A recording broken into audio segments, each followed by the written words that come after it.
अस्सलाम वालेकुम नाजरीन, मैं आपका होस्ट अख्तर चौधरी और आप देख रहे हैं मेरा यूट्यूब चैनल हिस्टोरिकल पाकिस्तान। तो नाजरीन, आज हम मौजूद हैं कबड्डी के मैदान में।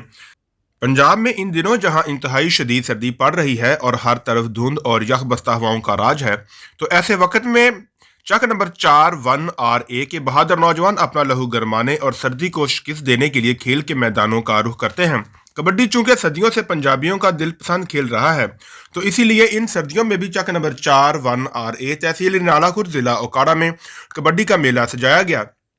इस खूबसूरत कबड्डी टूर्नामेंट में जिला ओकाड़ा की मारूफ टीमों ने हिस्सा लिया और जोर आजमाई करके एक दूसरे को पछाड़ने की कोशिश की और बिल आखिर अमन, मोहब्बत और खेल की फतह हुई। कबड्डी शफीक चिश्ती, चले चिश्ती दी कबड्डी, शफीक चिश्ती एक गड्डी दे बंदे मार, इलियास इलियास हो ताड़ी मार दो इलियासे वास्ते, कहता पूरा बाग खा गया बब्बर शेर सदके हाँ चिश्ती नूं जगड़े हर बावां दे विच के कटली फड़ना जीण जो गया, मैं भी तेरी ते बां भी तेरी। अबरार डोगर दी कबड्डी, अबरार डोगर दी, अबरार दोदी दी कबड्डी हो सदके मोटी जट ते उधर दोदी हो सदके सदके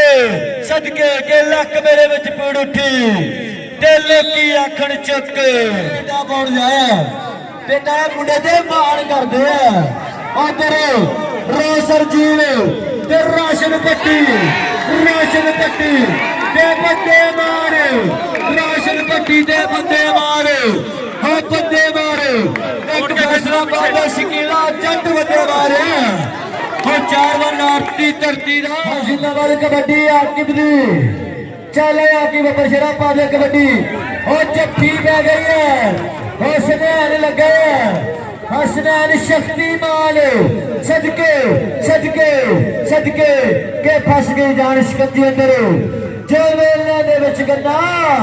जे तू मेथों भज के जावे ते फिर मैं तेनू मन्ना सदके तेरे हसनैन रेड़े। रहमान दोदी दी कबड्डी, रहमान दोदी आसम मौला आसम मौला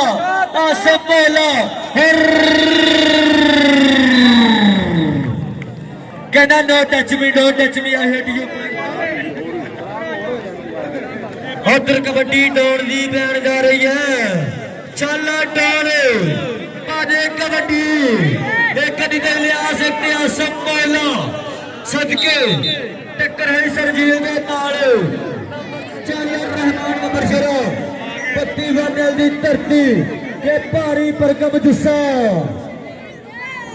ते बज गया ललकारा, फिर तो नंबर वही खड़ूगा जरा सदके कबड्डी बह गया इस टाइम पत्ती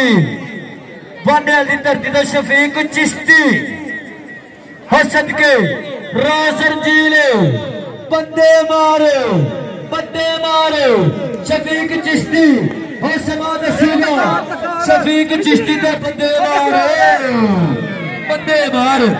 बंदे मार हो तारी तारी तारी तारी राशन पट्टी दी बैन जा रही है, चल राशन पट्टी बांधे कबड्डी सदके उधर कीता टच बब्बर शेर दे बंदे मारे सरजील दे बन हो गया राशन राणा जापर पाकार मिलना तलक सदके सदके बब्बर शेरा तेरे सदके हम मार होया शाना ले पीछे गोलियां नहीं पुलिस कबड्डी बन जा रहा है। उस्मान जट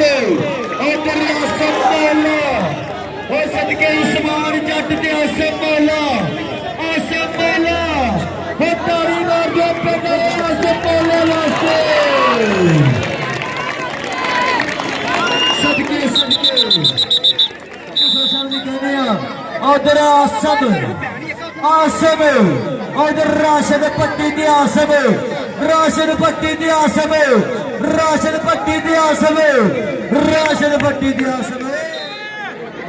शफीक बब्बर शेर दी कबड्डी मैच जा रही है, चले शफीक चिश्ती सबके नाम से बड़ा है एक में तीन चार चल दौड़ पारे कबड्डी एक इतिहास पाला हो देखना पड़ेगा हो पाला जलालपुरिया हो पाले ने हरी टक्कर हो पाला हो पाले ने पे गया पाला दुख कराती है ताड़ी टार चटनी बनती है सदके टार जरो जिंदाबाद में बशेरो बढ़िया बच्चे ने कनेडा जाना जाना सेल्फियां सुल्फियां ले लो मार दो एक फैसला बहुत बंदे मार जाफी शकीला जट बशेर ने आज दे ताने ताने कराती जाफी भाई आ अस्सलाम वालेकुम। ये मेरी टीम आज विनर हुई है जी डिस्ट्रिक्ट उकाड़ा में। चैंपियनशिप हमने करवाई थी प्राइवेट तौर पे, तो माशाल्लाह बड़ा अच्छा रिजल्ट मिला है मुझे। बच्चे बड़ी ट्रेनिंग कर रहे हैं और इंशाल्लाह मुझे उम्मीद है कि यही बच्चे कल पाकिस्तान का फ्यूचर भी बनेंगे और दूसरे कंट्रीज़ में जाके पाकिस्तान को रिप्रेजेंट भी करेंगे। रही बात बच्चों की स्पोर्ट्स की, तो हमारा एक ही एम है कि वो एम ये है कि बच्चे ड्रग्स अडक्ट ना हो जाएँ, ये बच्चे ज़ाया ना हो जाएँ। ये मुल्क का सरमाया है, ये इस गाँव का सरमाया है। अगर गवर्नमेंट हमें थोड़ी सी सपोर्ट कर दे तो ये ग्राउंड हमारे आबाद अल्लाह ताला का शुक्र अदा करते हैं कि हमने आज ज़िला के लेवल पे मैच जीता है और इंशाल्लाह हम आगे भी पाकिस्तान लेवल पे भी खेलेंगे और बाहर के मुल्कों में भी हमारे टूर होंगे इंशाल्लाह। और कोशिश करेंगे कि हमारे जो नौजवान हैं हमारे साथ खेलने वाले या हम इंशाल्लाह मुख्तलिफ महकमों में जाने की कोशिश करेंगे। और हम छोटे बच्चों को इसके हवाले से दावत देते हैं कि ज़्यादा बच्चे आएँ और बुरे कामों से, ये मोबाइल वगैरह पे जो गेमें खेलते हैं, इनसे अच्छा है कि ग्राउंड को आबाद किया जाए और ग्राउंड मेहनत की जाए, अपनी सेहत का फिटनेस का ख्याल रखा जाए। लोग जिमों को ज्वाइन करते हैं, कबड्डी ग्राउंड को ज्वाइन करें। आज जिला मैच था, हमने विन किया है और मेहनत करते इस तरह मेहनत करते रहेंगे और इंशाल्लाह मुल्क का नाम रोशन करेंगे।